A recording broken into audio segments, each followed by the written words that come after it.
Estamos de volta e hoje, na nossa roda de conversa virtual, estamos conversando sobre a falta de representatividade. Será que compromete o desenvolvimento de crianças negras? E aí, minha gente? Compromete o desenvolvimento? Fala pra gente, Ana, você que é terapeuta. Sim, compromete com certeza, porque o desenvolvimento da criança ele acontece a partir das inter-relações de estruturas biopsicossociais, onde variáveis socioculturais, econômicas, políticas, ela tem uma efetiva contribuição, seja ela positiva ou negativa para a formação da identidade pessoal.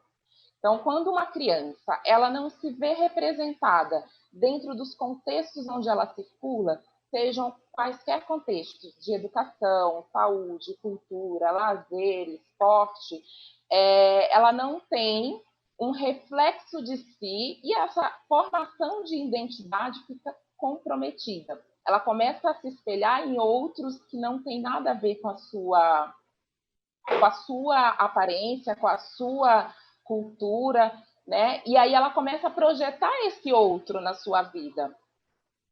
Então, há sim um efeito muito negativo, essa falta de representatividade em todas as esferas, há um efeito muito negativo na formação socioafetiva da criança e em todas as esferas da vida. Renato, como que foi essa preocupação para você nesse sentido? Então, eu tenho uma preocupação muito grande por uma razão, né? Nós somos seres simbólicos, seres imaginários. Então, o percurso narrativo, uma história, um filme, um desenho animado, a criança incorpora uma personagem. Quem de nós não vestiu uma fantasia na infância? Quem de nós não quis ser aquela princesa, príncipe, heroína ou herói? A gente queria ser alguém, porque o nosso imaginário constrói nossas identidades, identificações, a partir de uma associação, a partir de uma identificação.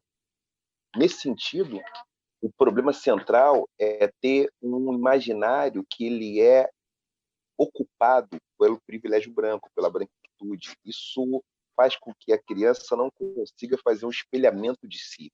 Então, a nossa tarefa é ampliar o repertório para a imaginação. Espera aí, filha, só um pouquinho, te amo, só um pouco. O nosso trabalho é ampliar o repertório da imaginação. Por quê? A imaginação, muitas vezes, é capturada por apenas algumas imagens. Isso cria um tipo de vício, um tipo de adicção, de que essas são as únicas imagens possíveis. Eu acredito que uma possibilidade de enfrentar a desigualdade racial, enfrentar o racismo, a falta de representatividade, é justamente a gente povoar o imaginário de todas as crianças com personagens negras e negros. Isso é fundamental. Isso é fundamental para a democracia, para um mundo melhor para todo mundo. Senão a gente fica muito restrito e fica, como diria, desnutrido. O racismo desnutre a gente da capacidade de inventar. Isso é muito ruim. Para as crianças, principalmente, para os adultos também. Eu fico imaginando, né, na era Xuxa, né, onde todas as paquitas só podiam ser loiras. Eu fico imaginando as meninas negras dessa época, né, como que isso deve ter sido nocivo para essas meninas, né? Então, a gente tem uma narrativa de mulheres negras que são crias desse momento, né? Eu sou dessa geração, e a gente vai ouvir com muita recorrência mulheres narrando que brincavam com toalha no cabelo, que é isso que o Renato acabou de falar, né? A gente projeta a nossa imagem num espelho que não reflete a nossa imagem, e a gente precisa fazer adequações, né, quando na infância, para parecer com aquela personagem que entregam para a gente como única possibilidade, né? A mídia, a indústria de brinquedos e quaisquer outros elementos que a gente encontre na sociedade, ele tem uma narrativa única, uma presença única branca, que faz com que crianças negras e pessoas adultas também não se enxerguem, né? Então, a nossa subjetividade fica com um buraco, assim, né? O que a gente coloca nesse lugar? né? E aí a gente precisa mesmo criar personagens, criar possibilidades de existência para essas crianças que estão crescendo e precisam se ver ocupando os espaços, as prateleiras, a televisão, os telejornais, né? A gente precisa se ver em todos os espaços. Você, Jaciana, que viveu esse momento, você acha que isso trouxe um prejuízo na sua formação, no seu desenvolvimento enquanto uma mulher negra? Isso trouxe algum, diria assim, algum trauma, algum desconforto, alguma coisa alguma coisa que te incomodou profundamente ter vivido essa realidade? O Renato e a Ana falaram sobre essa imagem, né, que a gente enxerga no outro e que acaba forçando a gente. Durante a minha formação, eu nunca me coloquei no mundo como empresária, né? Se eu disser para você que ocupar esse lugar e dizer eu sou empresária, eu faço isso com naturalidade, não é real, né? Eu precisei trabalhar essa questão na minha cabeça, eu precisei desmontar uma série de crenças que eu fui formando ao longo da minha vida, que fizeram eu acreditar que esse não era um lugar que eu poderia ocupar, né? Então, a minha formação criou para mim um horizonte muito limitado de possibilidades, né? Eu tinha algumas possibilidades que se apresentavam para mim como real, né? Eu tinha a professora que eu podia ser, eu tinha a empregada doméstica que eu podia ser e talvez outras poucas opções se eu mudasse, mas eu fico sempre me perguntando por que eu não pensei em fazer medicina, né? Eu não brinquei com uma boneca preta médica, eu não conheci uma mulher negra médica, eu não vi na televisão uma personagem negra médica na minha infância. Então, como é que eu vou achar que aquele espaço ali, aquela possibilidade serve para mim também? Né? Ou eu tenho uma família muito estruturada, muito classe média, que já acessa esses lugares, vai me apresentar isso como possibilidade, ou eu sou uma criança, uma menina negra que cresceu em Belford Roxo, na Baixada Fluminense, com poucos recursos financeiros e que sonhava ser professora, porque era o limite da imaginação, inclusive dos meus pais, né? Então, assim, sim, me afetou e hoje o efeito disso é eu precisar fazer um trabalho de ocupar os espaços, entender que estou ocupando e transformar a minha mentalidade. Eu preciso transformar todo dia para eu me posicionar na frente da câmera e dizer eu sou empresária, e não só as pessoas acreditarem, mas eu também acreditar. Renato, de que forma os seus personagens, né, trabalham positivamente esse imaginário? Que você falasse um pouco desses personagens. Eu acho muito importante a gente fazer a denúncia e fazer o enunciado, fazer a pronúncia, a gente pode dizer assim, em linhas bem gerais. Então, meus personagens, para além de uma denúncia do racismo que tem que ser denunciado, e acho que o movimento negro faz isso com maestria. O movimento negro é responsável por uma pauta, por uma agenda da sociedade brasileira, talvez tenha sido o movimento mais efervescente, continua sendo ainda hoje, o movimento negro enquanto movimento social, é a minha avaliação. Os meus personagens, né, qual o papel dos personagens da Ninilo, né, desse projeto de amigos, projeto de 3 amigos, é convidar as crianças para ampliar o repertório da imaginação. E como a gente faz isso? A gente pega valores, né, africanos, valores da cultura negra brasileira, valores dos povos indígenas e traz esses valores como recursos, como ferramentas para que a infância seja vivida com muita intensidade. O nosso projeto na Ninilo, ele tem a ver com o seguinte: a gente precisa resistir ao esquecimento da infância. Nós precisamos lembrar a infância. E isso significa que a gente precisa crescer mantendo a nossa infância viva.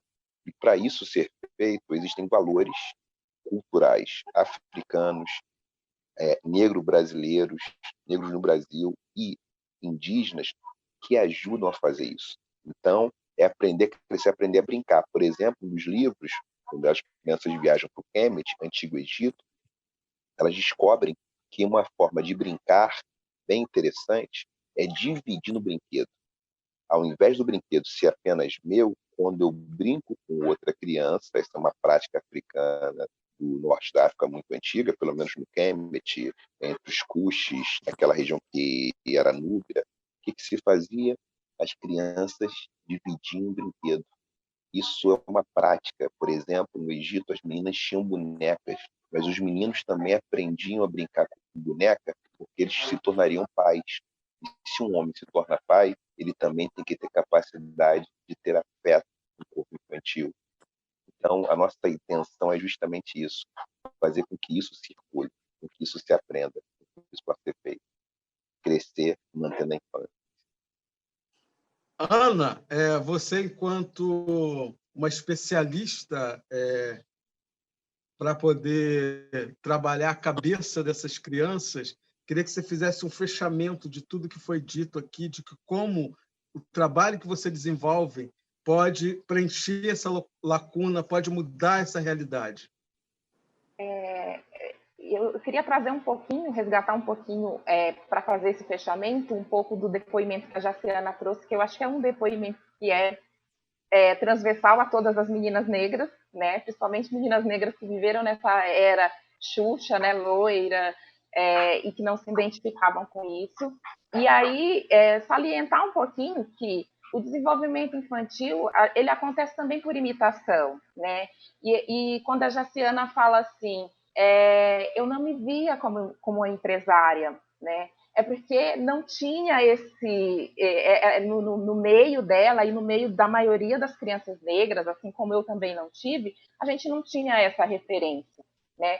Então, no meu trabalho, e outras profissionais negras, psicólogas negras, né, e terapeutas negras que eu tenho acompanhado, a gente tenta trazer esse resgate, né? Essa construção dessa identidade, dessa possibilidade de circular e consumir bens sociais, desse fortalecimento, desse empoderamento dessa criança, para que ela possa enxergar em si um ser potente e que tem direitos na sociedade de circular, de estar onde ela quer estar e ser o que ela quiser ser, né? E aí, é claro que os recursos, como os livros do professor Renato, as bonecas da Jaciana, né, e outros personagens, nossas histórias ancestrais, histórias da África, nossa cultura afro-brasileira e indígena, elas ajudam nesse processo, porque as crianças, né, principalmente as crianças que eu tenho contato, que eu tive muito contato nessa minha trajetória de trabalhar essa questão da identidade, da autoidentidade, da identidade racial, elas vão destituídas da sua história, né? De uma história da sua cultura. Ela vem transvestir, quando tem um pouco de contato com esse universo, elas são colocadas de uma forma estereotipada que a criança sente vergonha das suas origens, né? E aí o nosso trabalho vem nesse sentido de fortalecer, criar identidade, empoderar, mas também de mostrar para essa criança que a sua história, a sua ancestralidade, que os seus traços, né, eles são bonitos, eles são normais, eles não são... eles fazem parte da nossa sociedade e aquilo que ela vê refletida na TV, na literatura, que não se aproxima dela, não é o normal. Que o normal é a diferença, é a inclusão, e que os seus traços, a sua origem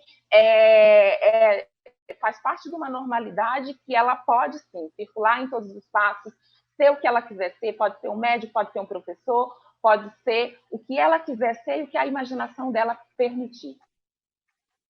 E, sobretudo, né, que o que o Renato trouxe com o trabalho dele também apresentar para essa criança esse novo modelo, um outro modelo civilizatório, né, que é um modelo civilizatório africano que é muito diferente, distante dessa realidade que a gente vive aqui, que colonial, que nos exclui, né? Então, assim, é fantástico também, não é só ter o boneco, a boneca, ter o personagem, mas da forma como essas histórias são contadas para essas crianças, né? Acho que isso é realmente fundamental e faz toda a diferença. Gente, vamos ter que ir para mais um pequeno intervalo, mas é muito rápido e a gente já está de volta daqui a pouquinho, tá bom? Eu acredito que, além da gente pintar as bonecas de preto, de preta, que isso é fundamental, a gente tem que trazer junto com isso outros modelos civilizatórios.